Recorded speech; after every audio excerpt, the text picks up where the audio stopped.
Hello दोस्तों, हम आज आपके लिए MP board class 12th NCERT solution आरोह का चैप्टर नंबर 10 जिसके कवि उमाशंकर जोशी है ये टॉपिक लेकर आए हैं। आप हमारे चैनल पर नए हो तो कृपया चैनल को सब्सक्राइब कीजिए, लाइक कीजिए, बेल आइकन दबाएं और ज़्यादा से ज़्यादा मित्रों में शेयर कीजिए और अपना 12th का कोर्स हिंदी विषय का कंप्लीट कीजिए। पहला क्वेश्चन है, छोटे चौकोन खेत को कागज़ का पन्ना कहने में क्या अर्थ निहित है? इसका आंसर है, कवि अपने कर्म को किसान की कृषि कर्म जैसा ही बताया है। कवि कहते हैं कि मैं भी एक प्रकार का किसान हूँ। किसान के खेत के समान उसके पास चौकोर कागज़ का पन्ना है। जैसे किसान ज़मीन पर बीज, खाद, जल डालता है, उसी प्रकार मैं कागज़ पर शब्द भाव बोता हूँ। उसके बाद अनाज, फल, फूल की तरह कविता पुष्पित पल्लवित होती है। इस प्रकार कवि काव्य रचना रूपी खेती के लिए कागज़ के पन्ने को अपना चौकोना खेत कहते हैं। नेक्स्ट प्रश्न है, रचना के संदर्भ में अधड़ और बीज क्या है? रचना के संदर्भ में अधड़ का आशय भावनात्मक आंधी से है जो किसी के मन में अचानक किसी वस्तु, व्यक्ति, भाव, स्थिति को देखकर उत्पन्न होती है। जैसे क्रोच पक्षी के करुण विलाप को सुनकर वाल्मीकि के मन में काव्य उत्पन्न हुआ। बीज का आशय उस रचना, विचार और अभिव्यक्ति से है जब कोई विषय कवि के मन को कुदेह रहता है और वह अभिव्यक्ति के लिए व्याकुल हो उठता है। इस प्रकार अधड़ और बीज के बारे में बताया है।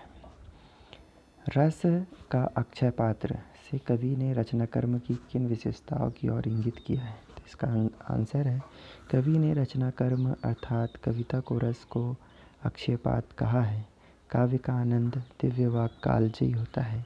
कविता में निहित सौंदर्य, रस और भाव न तो कम होता है न नष्ट होता है। यह हमेशा मीठे सोते ही तरह तृप्ति, सुख एवं आनंद प्रदान करता है।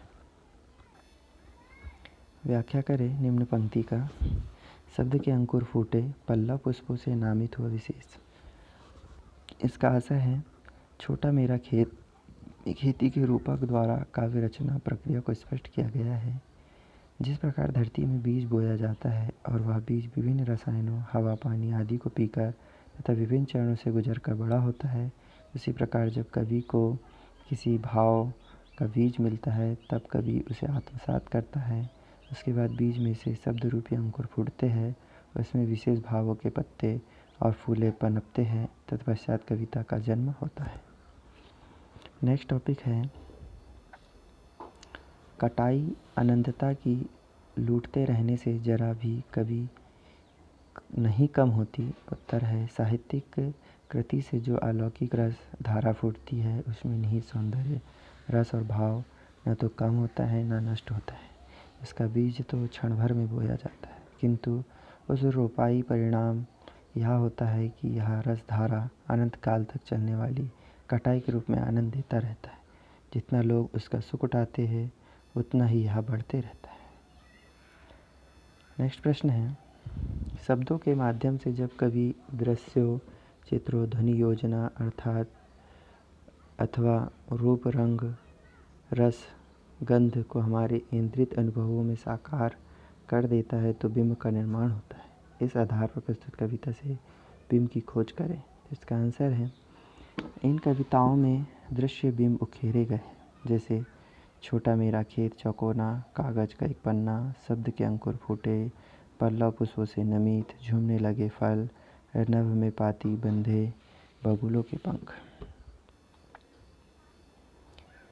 नेक्स्ट प्रश्न है, जहाँ उपमेय में उपमान का आरोप हो रूपक कहलाता है, इस कविता में रूपक का चुनाव कीजिए। तो रूपक का चुनाव है, भावो रूपी आंधी, विचार रूपी बीज, पल्लव पुष्पों से निमित हुआ विशेष, कजराले बादलों की छाई नभ छाया, तैरती जहाज की सतेज श्वेत काया। इस प्रकार इसको पाठ्य